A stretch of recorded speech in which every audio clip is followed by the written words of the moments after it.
बिस्मिल्लाहिर्रहमानिर्रहीम। अस्सलाम वालेकुम दोस्तों, चपली कबाब की रेसिपी आपके सामने शुरू करने लगे हैं। इसके लिए हमें सबसे पहले चाहिए 500 ग्राम कीमा बड़े गोश्त का, प्याज 50 ग्राम क्रश किया हुआ, 3 सब्ज़ मिर्च, लहसुन और अदरक का पेस्ट,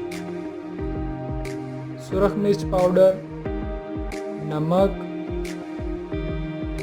गरम मसाला पाउडर और थोड़ा सा खुश्क धनिया।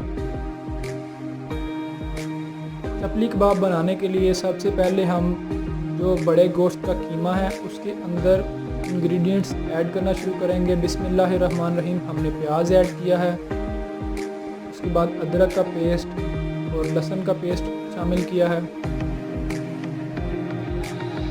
सुरख मिर्च पाउडर ऐड किया है, नमक और गरम मसाला डाल दिया है, खुश्क धनिया इसमें डाल दिया है।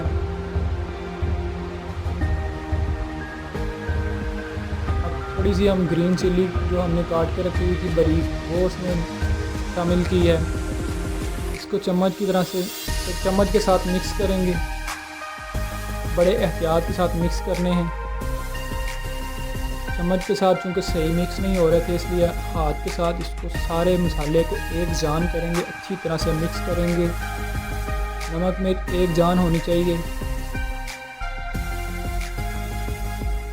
अब कीमे के इस पेस्ट को हम थोड़ा सा पीसेंगे, यानी कि कूट लेंगे। ये सारा क्योंकि ज़्यादा है इसलिए थोड़ा थोड़ा करके इसको कूटेंगे। ये थोड़ा सा मेहनत तलब काम है चपली कबाब बनाने का, लेकिन ये है कि चपली कबाब बड़े ही मज़ेदार बनते हैं और इसको कूटने के बगैर चपली कबाब जो है ना वो टूट जाते हैं।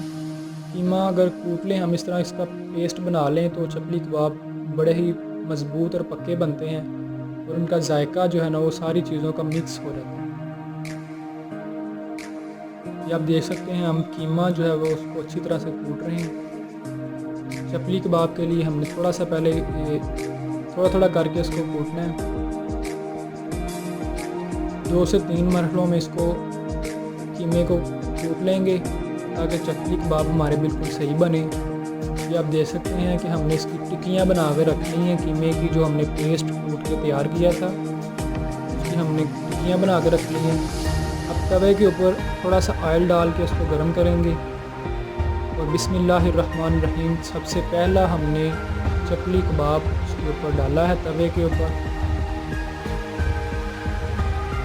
चपली कबाब बनाते वक्त ये याद रखिएगा इसको थोड़ा सा साइज़ में बड़ा रखें, क्योंकि ये जब पकता है साथ ही ये सिकुड़ता जाता है और छोटा होता रहता है। इसलिए ये याद रखें जब भी इसको बनाना है तो थोड़ा सा बड़े साइज़ का रखना है। माशाल्लाह माशाल्लाह बड़ा ही प्यारा नज़र आ रहा है। ये हमने सिंगल इसलिए बनाया है, सबसे पहले इसको चेक करेंगे कोई नमक मिर्च मसाला कम तो नहीं। हमने चेक किया, ये बहुत ही स्पाइसी और बहुत ही मज़ेदार बना है, इसलिए हमने थोड़ा सा घी और डाल के अब बकाया बनाने लगे हैं। माशाल्लाह माशाल्लाह हमने 3 जो है इसके ऊपर तवे के ऊपर एक दफ़ा में डाल दिए हैं चपली कबाब। इसको अच्छी तरह से पकने देंगे और थोड़ी देर बाद इसकी साइड चेंज करेंगे। ये आप देख सकते हैं थोड़ा सा सिकुड़ते जा रहे हैं। ये ऊपर से आप लुक देख लें, इसकी बड़ी प्यारी लुक आ रही है।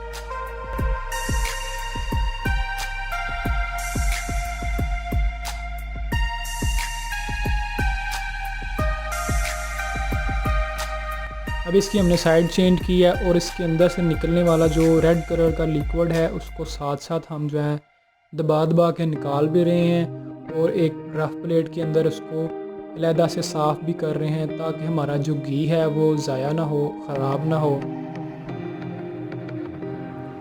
चपली कबाब पकते हुए आपको नज़र आ रहे हैं। चपली कबाब बड़ी ही मज़े की डिश है और फ़ी बंदा 1 किलो गोश्त खा सकता है इस तरीके से, चपली कबाब के ज़रिए से। उसके अलावा तो बहुत मुश्किल है 1 किलो गोश्त खाना, लेकिन ज़्यादा गोश्त खाने का आसान तरीका है चपली कबाब बना लेना। लेकिन ये है कि चपली कबाब मेहनत तलब काम है, इसमें मेहनत ज़्यादा लगती है बनाने में इसको।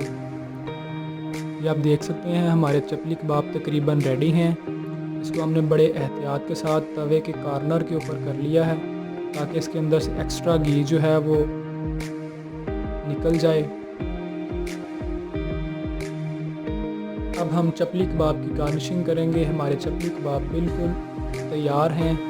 इसको दही की चटनी के साथ या केचप के साथ आप इस्तेमाल कर सकते हैं। घर में चपली कबाब बनाने के लिए हमारी ये रेसिपी चपली कबाब की लाजमी देखें और स्टेप बाय स्टेप देख कर चपली कबाब बनाएं।